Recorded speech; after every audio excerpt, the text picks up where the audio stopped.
today what I'm going to do, I'm going to share from a document that I have. And this document that I have is called the Apostolic Canons. I'll say it again. This document is called the Apostolic Canons.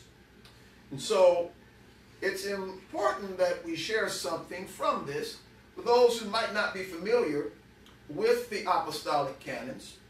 The Apostolic Canons is a document that originally was produced by Clement, who was one of the disciples of the Talmud of the first generation apostles.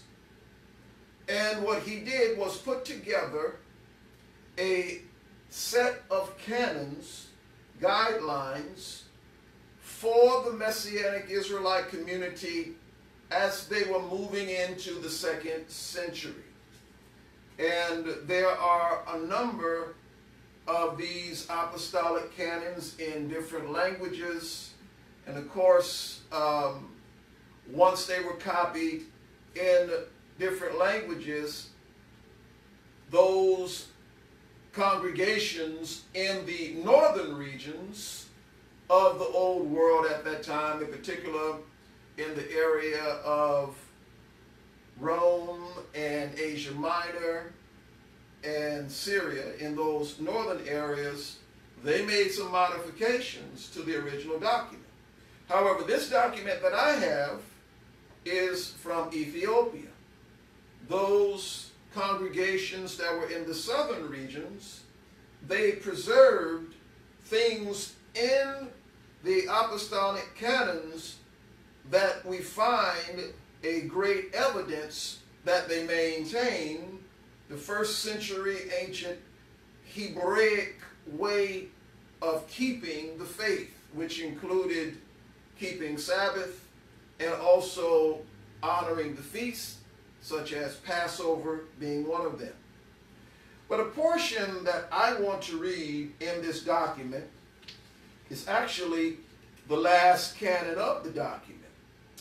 And this particular canon of the document, it has to do with concerning the books of Scripture. Now, for those who are a part of what I always use, the Western Christian Church, that would be composed primarily of the Roman Catholic system and all of the other church traditions that came out from the Catholic system, whether they are the Church of England or the Anglicans, or whether they regard themselves as Protestants or Lutherans or Baptists. There are some Baptists who do not claim to have any connection with the Catholic Church. That's according to their tradition. That's for some of the Baptists. But the Western Christian churches that exist today, primarily those that are not a part of the Catholic or the Church of England, only accept 66 books of the Scriptures. Now, I need to say this before I read the document, of course, because being one trained theologically in the Western Protestant church system,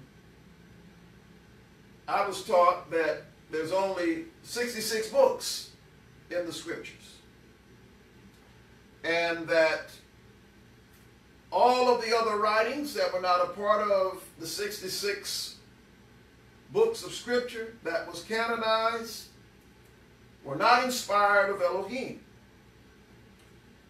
And so, with that being said, those who tend to embrace or look into any books outside of the 66 books and consider them to be of any significance would be seen as someone that is either going down a heretical path or is not to be considered quote-unquote orthodox according to the Protestant way of thinking.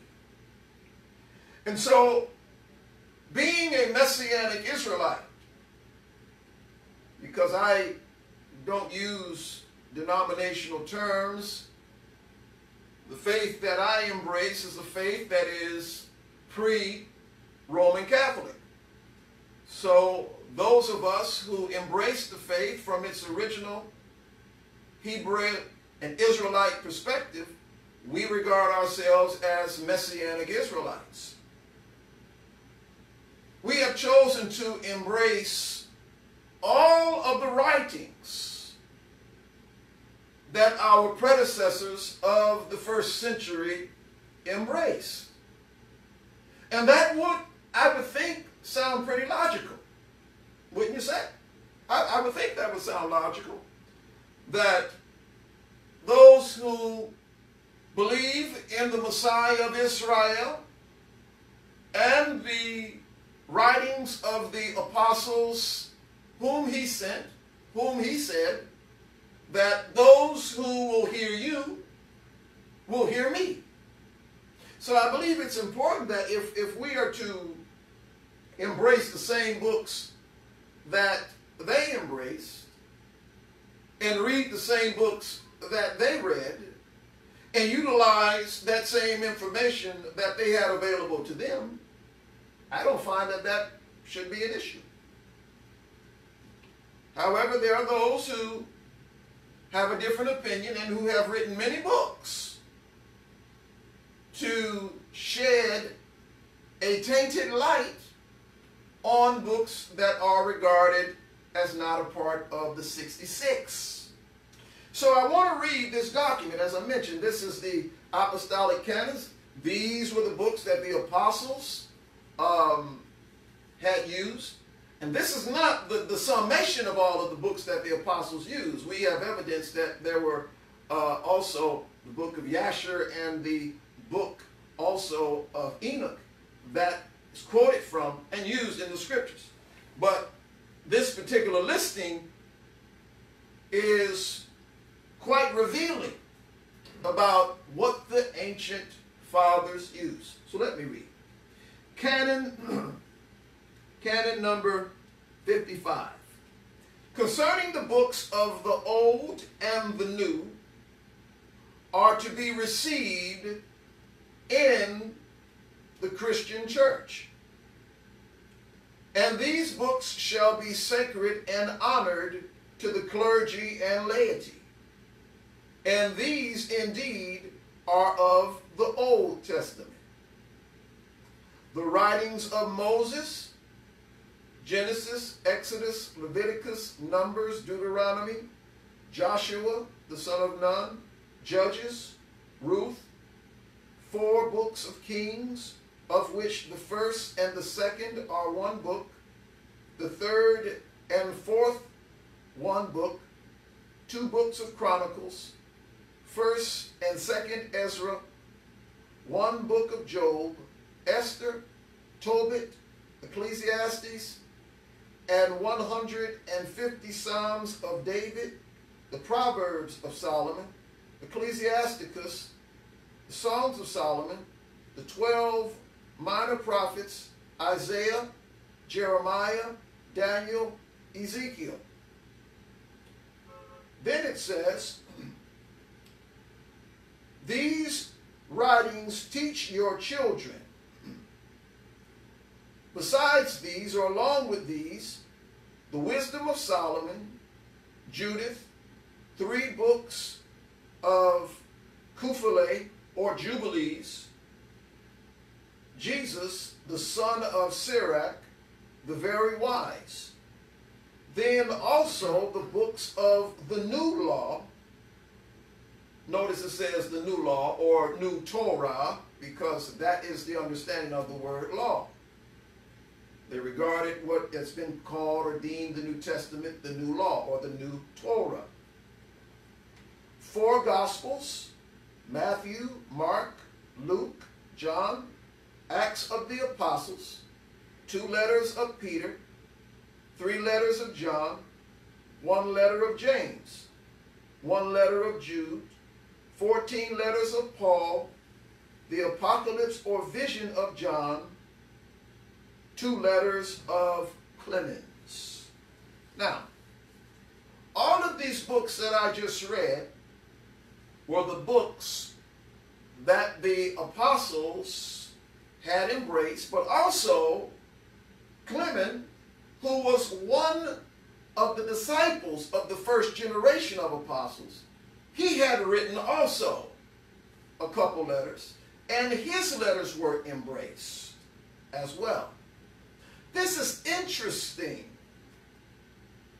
that these books, which are definitely more than 66, were the books that the 2nd century believers embraced.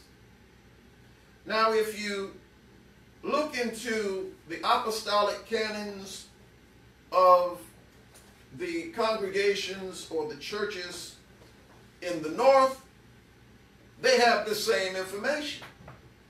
If you look in the Catholic Bible, you will see these same books in the Catholic Bible. If you look in the Eastern Orthodox Bible, you will find these same books in the Eastern Orthodox Bible.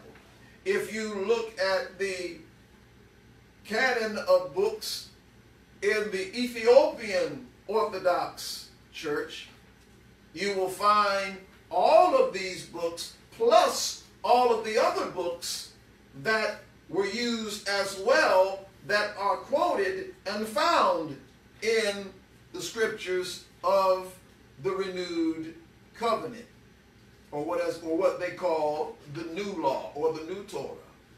So I wanted to share this just to help us to be able to get a clear picture of the history of our faith.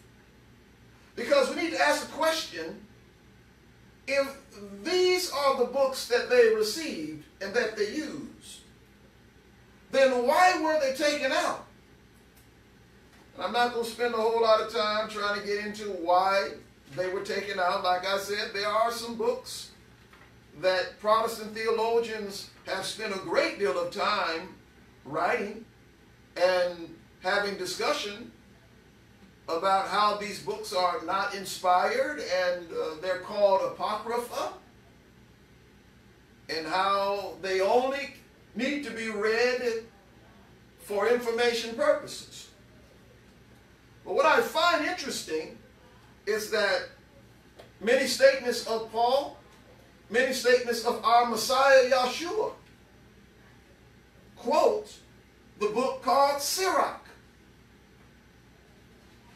And it's interesting as we look at the writings of the apostles that many things that they uttered, that they declared in those writings, other than what came out of the Tanakh, the Hebrew scriptures, they also used from those so-called apocryphal books.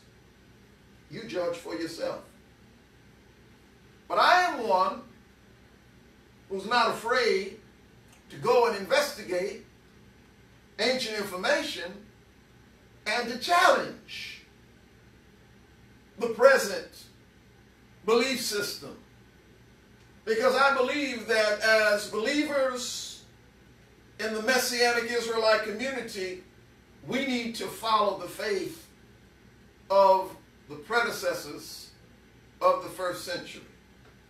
And my feeling is, if it was good enough for them, then it's good enough for me. You know, I'm one of those individuals that I rather follow the wisdom of the ancients than the wisdom of the newbies, the Johnny-come-latelys, who would like to promote themselves as being great ones containing the wisdom of Elohim. We are no greater than our originators. So just because some might like to read through the books and say, I found an error here and I found an error there, and this concept out of this verse doesn't fit with this perspective. You know what? We can nitpick and use those same rules for any of the books in the Bible. One of the things I remember being taught when I took a class in theology, and it was a course called the historical reliabilities of the scriptures. And we dealt with all kind of different passages in one particular book and another particular book. And when we began to look at these passages, we found out that there were, quote unquote, discrepancies. And I'm talking about in the midst of the 66 books. Big enough to accept the truth of things is that men wrote the scriptures. They wrote the scriptures from the perspective and the understanding that they had when they wrote the scriptures. And although one might have said it one way and another might have said it another way, it does not take away from the fact that they were used and were inspired by the Ruach when they wrote it. And that's something that we need to understand. Well, the Almighty be praised. I'm not going to go into that any further, but I just wanted to share that with us because it is important that we understand the history of our faith. And each Sabbath, when we have the history bits, it's our purpose to help you as a believer to understand with more detail the roots